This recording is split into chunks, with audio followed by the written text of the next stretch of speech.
To Proverbs chapter 25. That's where we started last week, where we left off last week, and we pick up here again tonight. Proverbs 25.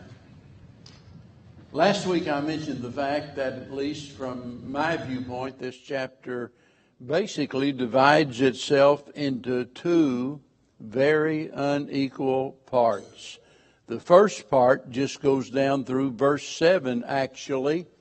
And it deals basically with rulers, with leaders.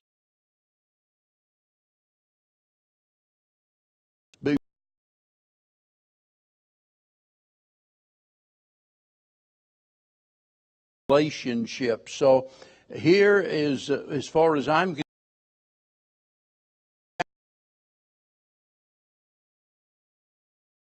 of the church, because in every part of society, we relate to one another through our relationships, and sometimes we don't do a very good job at that. We think about our leaders, for example. When we talked about leaders, the rulers last week, and basically we talked about, what our attitude toward them ought to be, but certainly there is enough said also about what their attitude should be in regards to their responsibility. And it's so sad when we see what happened in America today. And we know that that is just the tip of the iceberg. We know that there is a lot of people in this nation that literally hate it.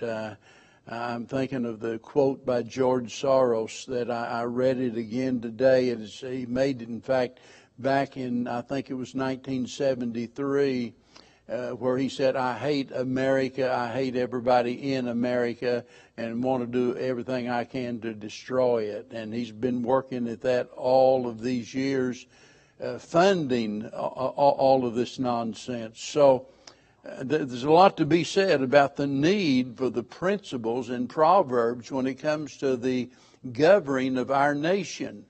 But the same thing is true in our relationships with each other as brothers and sisters in Christ, as husbands and wives and so forth. And so that's what we're talking about now and through the remainder of the chapter. But in verse number 8, and you'll see that there's going to be a common theme in this regards down through our study tonight. And I won't need to tell you what it is. You'll figure it out quick. Go not forth hastily to strive, lest thou know not what to do in the end thereof, when thy neighbor hath put thee to shame. I wish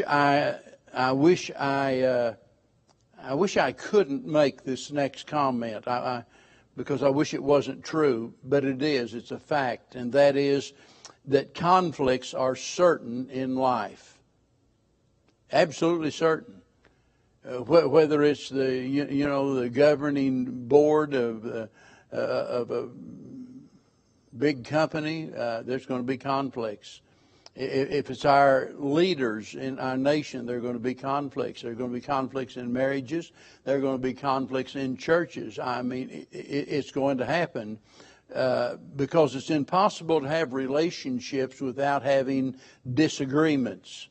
And if we took a survey now on any given subject, we could talk about football, baseball, we could talk about politics, we could talk about any subject you can imagine, and everybody is not going to agree on everything. That's just that's a fact of life. But that's not the problem. The problem is not in our disagreements. The problem is in how we handle those disagreements. And unless we learn, as what he's teaching us here, to be patient, we're going to create a worse situation. If we're irritable, if we're easily provoked, we're always going to be in trouble. And the idea here is that, to put it in modern day language, is we ought to think twice and give due consideration to a matter before we ever take the offense, before we ever speak out, before we ever make a foolish charge against someone, before we enter into a debate with them. think twice. It's so easy for us to, have this emotional feeling come over us when somebody says something that we don't agree with, and we've got all of our reasons for our conclusion, just like they do, but we can't understand how in the world that they think we could be wrong, because we've got it right. They're the ones that's in the wrong.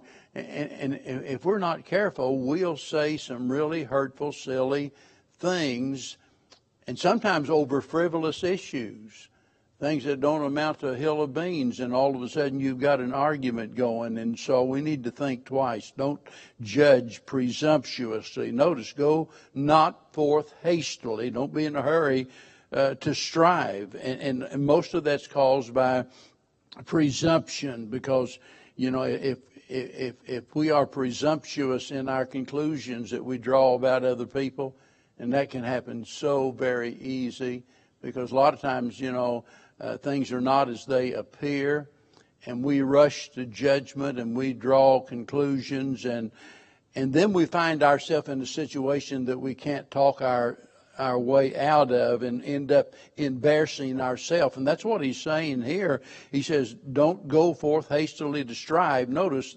lest thou not know what to do in the end thereof. In other words, you've spouted off something that you shouldn't have said. You've made a charge that you shouldn't have made. You've entered into a debate that you shouldn't be involved in.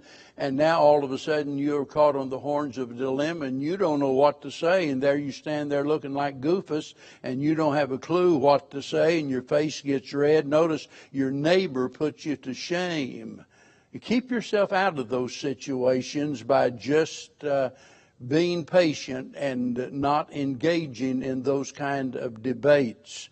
Now, verse number 9, and here we go again. He's carrying the same line of thought, and he talks again about this matter of debating issues. Debate thy cause with thy neighbor himself, and discover not a secret to another. Now, I'm going to read verse 10, and we're going to tie these two together because they're so closely related, and you really can't study one without the other.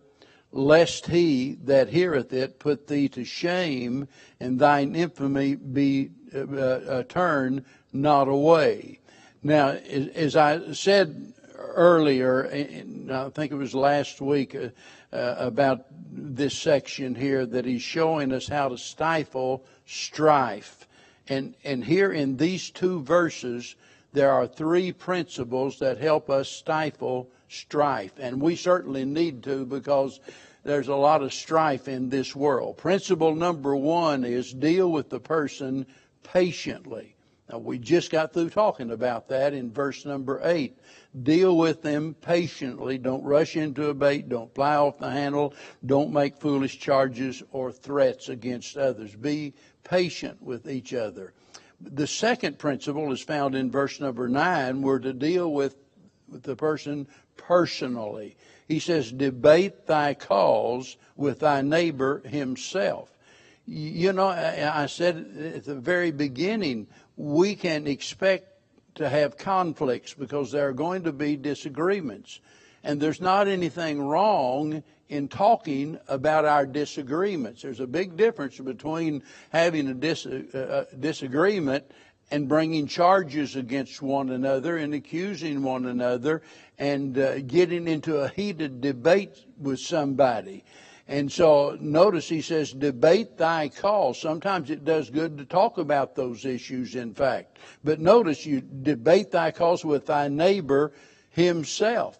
That's exactly what Jesus told us to do. If you want to turn over to Matthew chapter number 5, and I'm sure most of you are familiar with these verses, and some of you could even quote these verses, but maybe you want to jot it in the margin of your Bible, verse 21.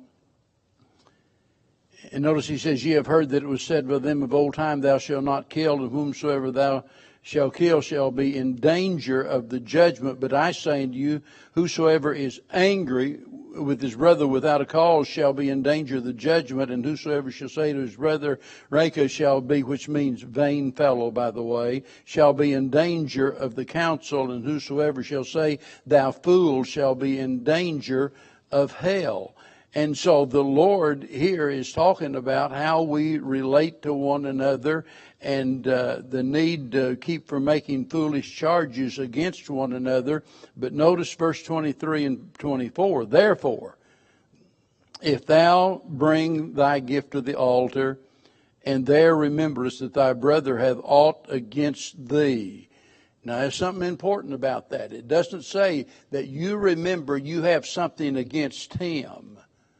Because a lot of times we don't want to deal with issues because we say, well, I don't have anything against him, and so I'm just going to steer clear of this. But notice he's talking about whenever you recognize the fact that somebody has aught against you, and this is what you do: leave there thy gift before the altar, and go thy way first, and be reconciled to thy brother, and then come and offer thy gift.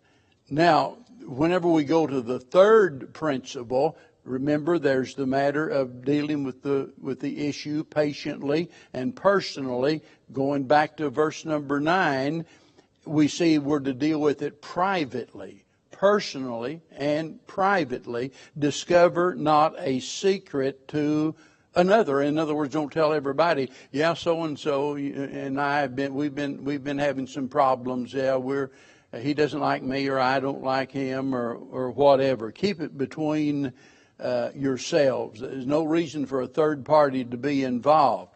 And whenever you look over to Matthew chapter 18, and again, when the Lord is talking about this matter of relationships, and we just talked about the matter of reconciliation and how important it is. You go off to worship the Lord, and there you remember somebody has aught against you. He says, just forget it. Forget about the worship, and first you go and you get things right with him. Try to be reconciled to your brother.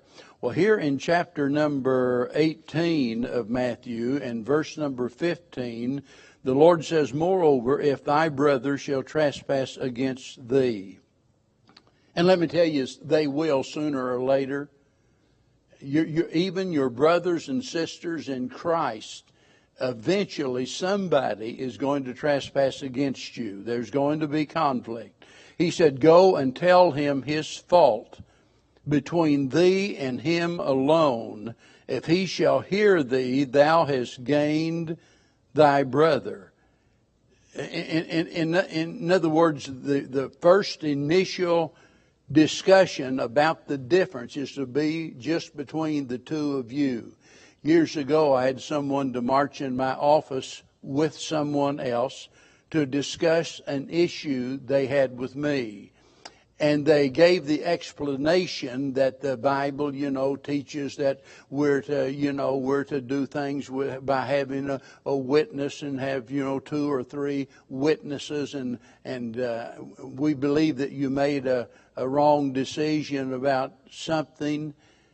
And the first thing I thought of is, wait a minute, you have totally ignored the first step, which was for you to come to me and talk to me about it in private and personally, just between the two of us. And there's a good lesson in that, I think, for all of us, in that we need to, keep our problems, between us and the other party. I've often said so many times, and I believe with all my heart, because I've seen it happen, that a lot of times somebody will commit a sin. They'll do something that's wrong, and there's no question about that. They are guilty as they can be. And the manner, though, in which others deal with it and the way they talk about it, they end up doing more harm in talking about the person's sin than that person's sin did. And that just doesn't make sense. And that's why a lot of times, I'll refer to the fact we're talking about something in the church, and it's when it involves another member of the church. Let's suppose that we got so brave as to actually exercise church discipline, which we and just about everybody else on God's earth nowadays thinks that's a horrible, terrible thing, evidently, because nobody does it anymore, and you can just, do whatever you want, and everything is fine. But listen, that's behind closed doors and not something that we do with guests in our presence. And whenever there's something going on in the church, maybe somebody makes a decision that you don't agree with, and there's a conflict going on. One of the worst things you can do is to go down to the hamburger stand and tell somebody down there that you've known all of your life maybe, and you go down there and vent all of your frustrations. Well, I'm having second thoughts about ever going back to church. They did this and they did that. And you go out there and engage in conversation with other people about the problems that's going on in the church, and you're going to end up doing more harm than they do. It might be that some teenage girl will get pregnant. I'll be dignified. Here's a teenage girl and boy, and let me tell you, it can happen to any of them, and she gets pregnant, and we can do more damage in gossiping about that than the harm that comes from the sin that she committed. And there's no doubt about it, what she did was wrong, but our first goal is what? To restore her, to help her, rather than to go out here and spread the news everywhere. So if we'll follow those three principles, that we'll deal with our issues patiently and personally and privately, boy, it'll help a lot in resolving our differences. And certainly, it's easy to make an application to the family. And Bev and I mean, just like any marriage couple, we've not always agreed on every issue. Never will, I don't guess. And that's to be expected. But don't ever air your differences and have your arguments in front of your kids. You go in the room and shut the door, or you walk around the block, or you do whatever you got to do. But don't drag your kids into those arguments. Keep it private and personal. Now, verse 10, and this is why I read the verse, because it ties right into it. This is going to speak about the consequences of betraying confidence and revealing secrets. Lest he that heareth it put thee to shame, and thine infamy turn not away. I'll bet you've heard, like most of us from our mothers, nobody likes a tattletale. Did your mother ever say that to you? Nobody likes a tattletale. Don't be tattling on others. And it's true. And we put ourselves to shame when we go around gossiping about others, and besides talking about their faults and their failures, really doesn't help them one little bit. What good does it do by way of restoring that person for you to go to somebody else and to talk about them? And not only that, but notice this second phrase tells us it'll end up ruining our reputation. Thine infamy shall turn not away. And there's going to be a stigma attached to your name after that, because most people have enough sense to know that if you'll talk about others to them, you'll talk about them to others. In fact, if you didn't know that, you better get that figured out right now, because that's just the way that it works, you see. And those that that know what you've done, been a personal witness to it, maybe you vented to them, they're going to think about you as a backbiter, a gossip, a slander, and someone that can't be trusted. Notice there's really two things here, I think. He's talking about going back to verse number 9, and he's talking about the issues. And he says, debate thy cause with thy neighbor himself, and discover not a secret to another. And one issue has to do with gossip, and the other has to do with slandering someone. And the reason I raise that issue is because a lot of people have the idea, as long as what I say is true, then I'm at liberty to talk about it. No, you're not. What you say might be true, but that doesn't give you the right to gossip about it. But whenever we get to this matter of slander, that's a whole different issue altogether when we begin to slander others. Because we're not only talking about what we think they are doing or what they haven't done, they should have done. All of a sudden we're condemning them and putting them down. And in the end, we're going to end up ruining our own reputation. Now, verse 11, a word fitly spoken is like apples of gold in pictures of silver. And the word pictures here can actually apply to several things. And if you go back and look at the meaning of the Hebrew word itself, it means to see. And it's talking about anything, for example, an image. It's talking about an ornament, a sculpture. All of those things would qualify. And most people, looking at it from the standpoint of the Hebrew language, believe that it has a reference to a silver basket made out of silver network.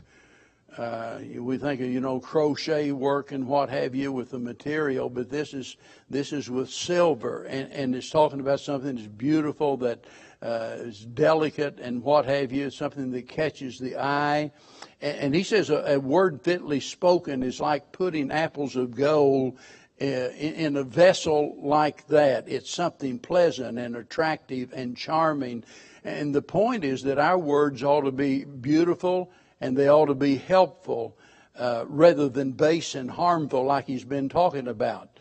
He's been talking about the things that we shouldn't say, the words that we shouldn't speak. But now he's talking about speaking the words that are appropriate. And notice when he says a word fitly spoken, that has to do with due consideration of time and place, and just a word. And remember, Job said how forcible are right words. The power of speech is absolutely remarkable. It is amazing, and to this day we look back and we think about some of the quotes that Churchill left us. We think about some that Roosevelt left and different famous men down through the centuries. And if you go back and you look at the time in which those statements were made and the inspiration those statements brought to people, I'm telling you what, Churchill by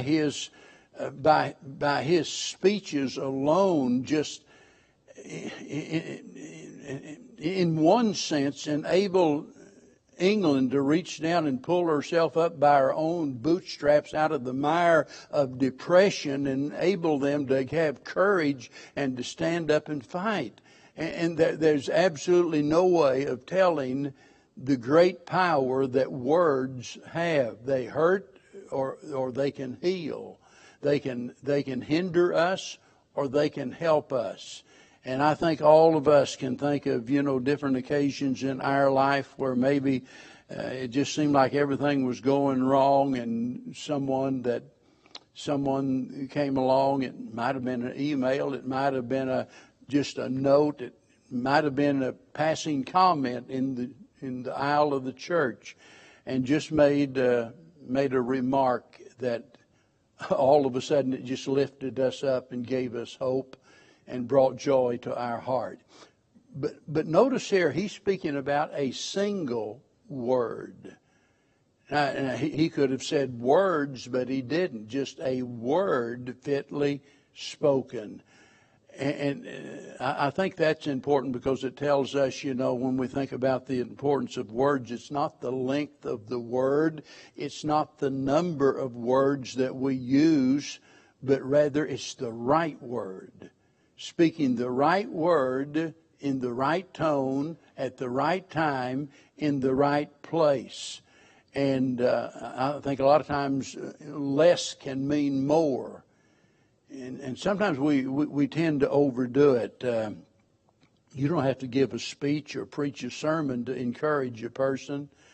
over the years, there have been several different times I've been in situations, and I can remember one really well. And here I was with a grieving family, and we just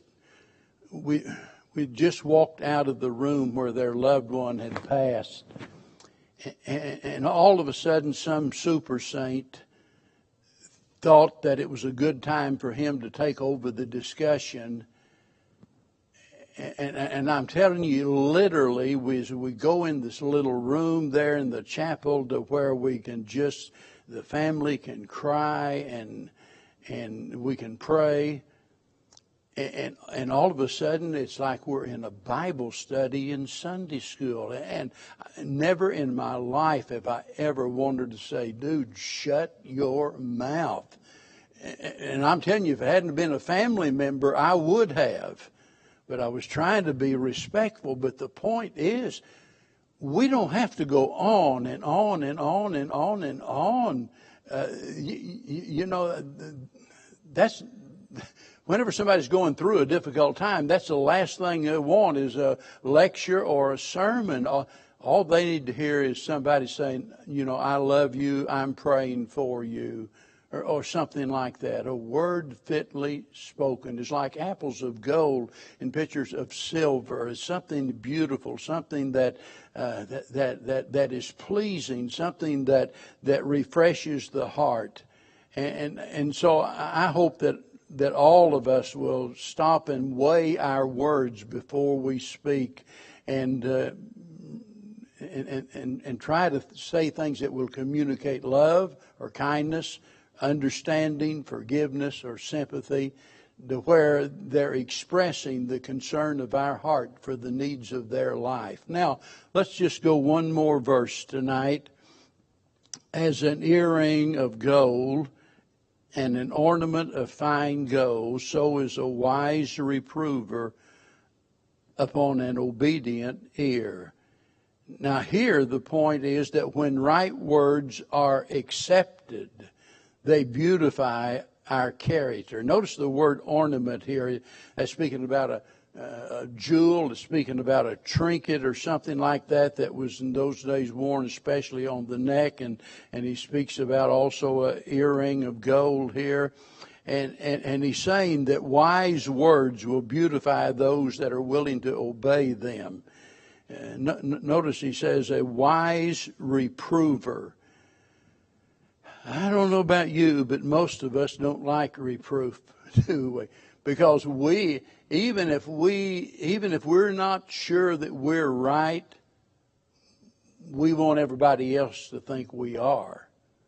The last thing we want is for other people to know we got it wrong, for them to think that we are in error. So consequently, you know, we tend to resent somebody coming to us saying, you know, you're wrong about this. And let me tell you, that's not the place of just anybody to do that, by the way. Just because somebody is wrong doesn't give us the right to confront them about their error. But there is a great need for wise reproof, and that's what he's talking about, a wise reprover. A wise reprover. Somebody that comes to you in a spirit of meekness, and with a heart of love. That's why the Bible talks about the fact that we're to speak the truth in love. And that's why whenever Paul's talking to Timothy about his ministry, and he talks about instructing those that oppose themselves with meekness. In other words, you know, Timothy, you stay down on their level. Don't you dare pretend you're better than they are, because you'll never get through to them, for one thing. And I think most of us know when someone genuinely cares about us, or whenever somebody is just wanting to censor us, somebody's wanting, you know, to promote their idea and put us down. We know the difference most of the time. And sometimes you just have to bite your lip and go on, you know, and just let them think what they will.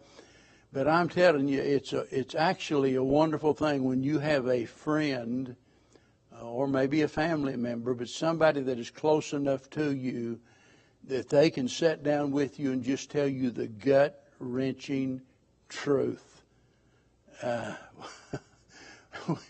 As I said, we don't always want to hear it, but sometimes we really do need to hear it. You know the worst critic I have on earth? I think. I could be wrong about this. And by critic, I don't want you to misunderstand what I'm going to say now. It happens to be also the person that I love most on the earth, and the person that loves me the most on the earth. And Bev and I was talking about something. It was just this morning, I think it was, or yesterday, and she said, "Well, if it wasn't, I would tell you." And I said, "Yeah, I know you would." She'd be honest about it. That's what I would want. And it'd be horrible to have a relationship with your husband or your wife, and you couldn't even share the feelings of your heart and speak the truth about them. And there have been times, our personalities are somewhat different, and she's the best listener of anybody I've ever met. That amazes me, because just about everybody that knows me knows that I have a hard time being a good listener. I'm sorry. That's not right. I need to do better at that. And there have been times that maybe we'd have company over, usually the kids there or something, and so after they're gone, she would say something like, do you think maybe they think you're mad about something? I said, "Well, I don't know. Why?" She said, "Well, because you wasn't hardly talking. You just sitting there like a knot on a log and not saying anything." And as much as I don't want to hear that, there's sometimes I need to hear that. I really do. And so that's what this is all about. And he says, whenever a wise reprover, and notice here's the key to this. When a wise reprover comes to you, notice, and his reproof, his words fall upon what? An obedient ear. The person that obeys what they hear, that takes into consideration the reproof that has been offered, like, "Oh, yeah, you are right." And notice what it says about that. That's like an earring of gold and an ornament of fine gold to that person. In other words, that reproof that you despise so much ends up beautifying your life. It improves your character. It improves what people think about you. Your life is beautified by the fact that you are humble enough to be willing to listen to wise reproof. Now, people are not always right, are they? There are going to be times that somebody who no doubt will try to reprove you for something, and they might do it with the right attitude, and they mean well, and they think they're right. But we need to love one another enough that it doesn't blow up into some kind of an argument, all because, let's go back to where we started, all because we have a disagreement. You cannot avoid disagreements, but how you deal with them makes a big difference, not only as to who you are as a person, but what other people think about you as a person. And so, by the way, whenever we keep going next week, Lord willing, and you're going to see this matter of the words that we speak, the things that we say, this is going to be a theme on through this chapter, because it's dealing with the relationships and our communication with one another. So I hope you'll find something in it that'll be helpful to you. All right, I'm through.